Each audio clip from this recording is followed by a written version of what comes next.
Inilah 4 kategori guru yang bisa daftar P3K tahun 2024. Agar tidak salah informasi, silahkan simak videonya sampai selesai.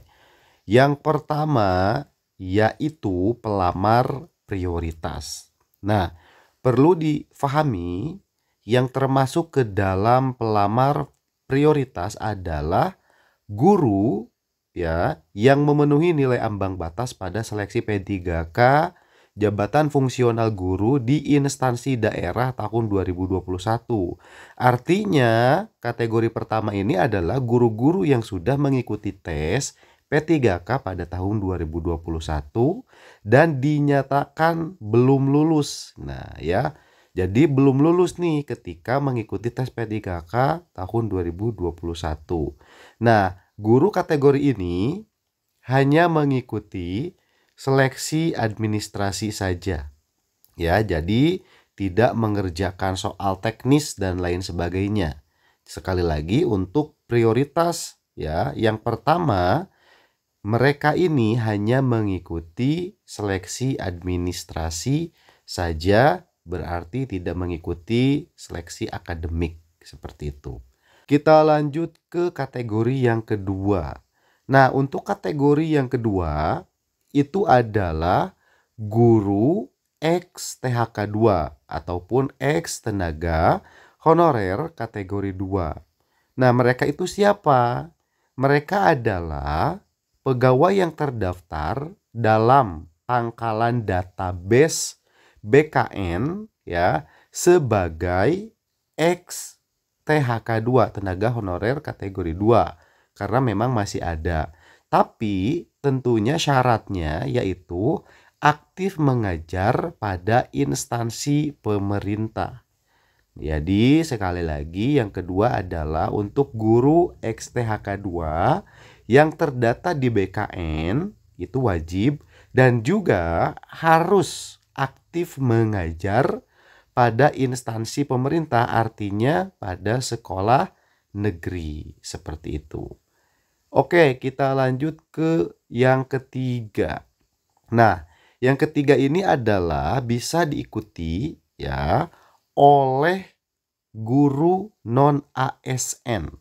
Jadi guru honor, guru non ASN bisa mengikuti seleksi P3K ini. Nah, siapa sajakah mereka? Nah, kita bahas ya. Yang pertama pada poin 1 ini yaitu guru yang terdaftar dalam tenaga non ASN di BKN.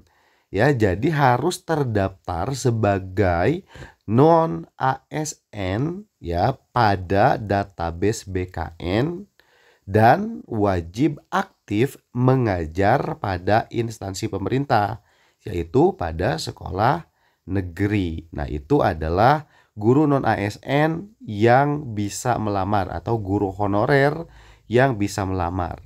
Lalu yang kedua, nah ini yang kedua adalah guru non ASN atau guru honorer di sekolah negeri ya.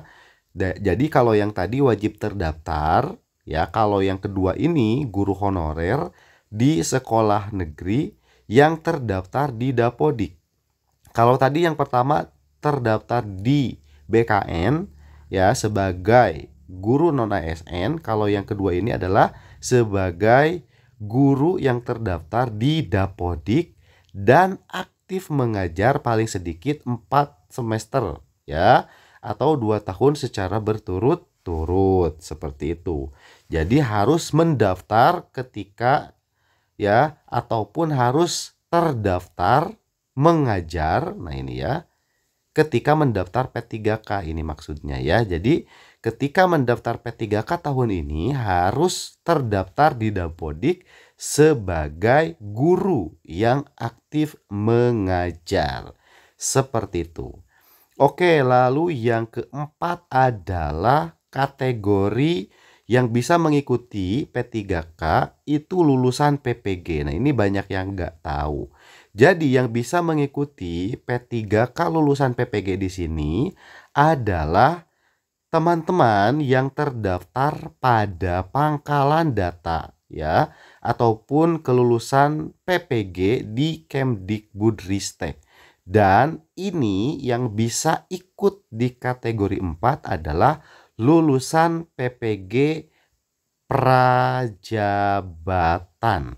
Ya, sekali lagi di kategori 4 ini yang bisa mendaftar adalah teman-teman ya lulusan PPG prajabatan. Oke, kita bahas lebih lanjut. Oke, ini adalah ya teman-teman pembahasan mengenai ya poin keempat tadi. Guru yang bisa mendaftar P3K adalah lulusan PPG ya, yang dapat melamar adalah lulusan PPG prajabatan yang belum terdaftar di Dapodik. Ya, seperti itu. Lalu nomor 2-nya adalah pelamar kategori lulusan PPG dapat memilih untuk melamar pada instansi pemerintah yang membuka lowongan P3K. Jadi sekali lagi ya, PPG ataupun guru lulusan PPG yang bisa ikut P3K adalah lulusan PPG prajabatan. Nah, kira-kira bagaimana nasib guru sekolah swasta yang masih honorer? Nah, teman-teman silahkan di follow akun ini, nanti kita akan bahas.